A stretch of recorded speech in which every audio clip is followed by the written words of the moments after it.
Noong July 2013, 16 years old na ako nito, na-promote kami bilang close-in pastoral. Sa puntong ito, nilipat kaming magkapatid sa isang dorm sa loob ng KJC Davao Compound.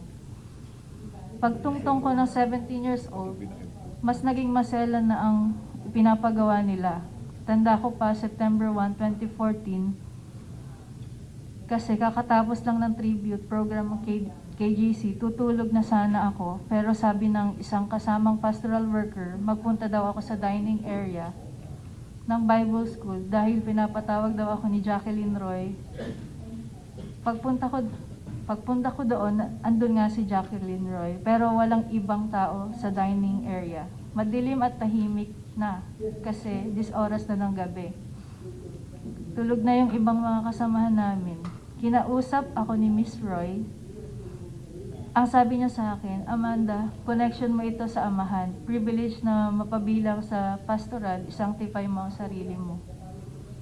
Sabi niya, parte daw ng trabaho ng Ministry of the Pastorals na imasahe si Kibuloy. Sabi niya, special privilege daw ito dahil hindi naman daw lahat nahawakan at nakakalapit sa anak ng Diyos. Sabi niya pa, wag ko daw pagdudahan ang anuman ng mangyayari sa loob ng kwarto kasama si Kibuloy. Basta ibigay ko lang daw ang sarili ko, maghanda daw ako, maligo, mag-toothbrush. Sinabihan pa akong mag-blow dry ng buhok.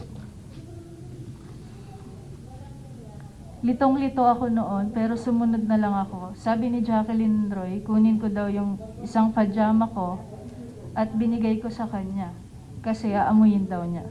Ginawa ko naman.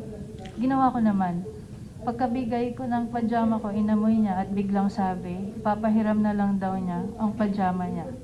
Bumalik ako sa kwarto ko at siya naman kinuha niya yung pajama niya. Bago ako maligo, pumunta si Jacqueline Roy sa kwarto ko at binigyan ako ng isang t-shirt na may botones at pajama pants. Isang bote ng shampoo na Palmolive Violet at lotion na pabango na Bath and Body Works brand. Ang specific scent ay Enchanted, na paborito daw ni Kibuloy. Hindi ko po talaga makakalimutan ng mga yan. Maligo na daw ako at magkuskus ng maayos. Hinihintay daw ako ni Jacqueline Roy sa kwarto ni Kibuloy.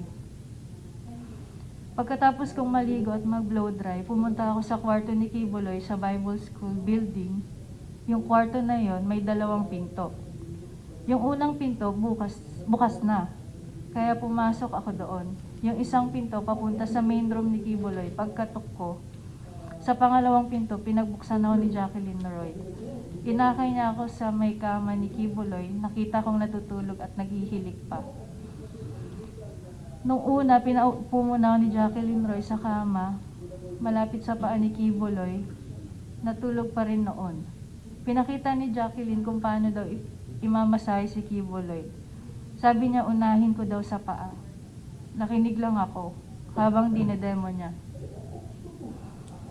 Tapos sabi na lang ni Jacqueline, hintayin ko na lang daw na sabihin ni Kibuloy kung anong sunod na gagawin. Sabi niya, hanggat walang sinasabi si Kibuloy na pwede na akong umalis, hindi ako dapat lumabas ng kwarto. Matapos siyang magbilin, lumabas na siya ng kwarto.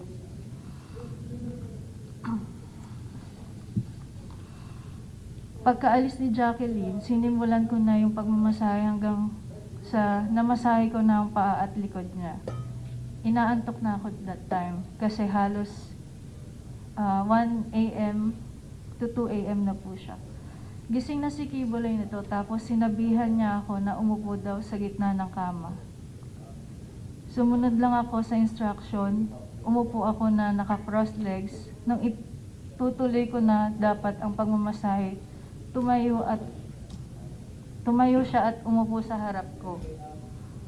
Sinimulan niyang tanggalin ang botones ng t-shirt ko hanggang sa tuluyan niya tinanggal ang buong t-shirt ko.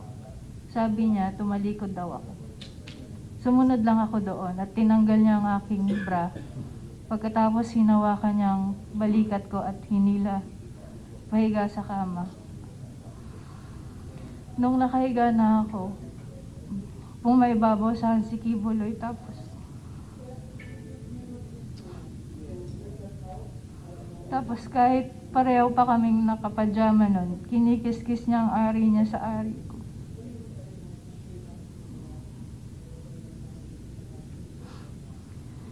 Sinimulan niyang halikan ng leeg ko, nanigas na ako ng husto. Gusto kong sumigaw ng tulong at tanungin kung ano ang ginagawa niya.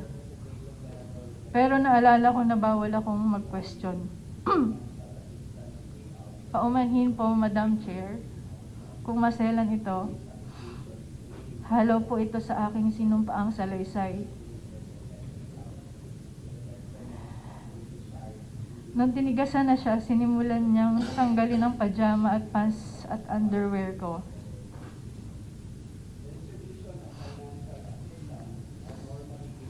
Sinipsip niya ang dibdib ko, tinanggal din niya ang pajama, pants at brief niya.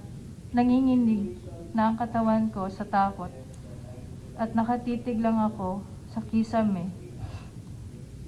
Pinipigilan ko na lang ang mga luha ko dahil sobra akong nagulat at walang magawa.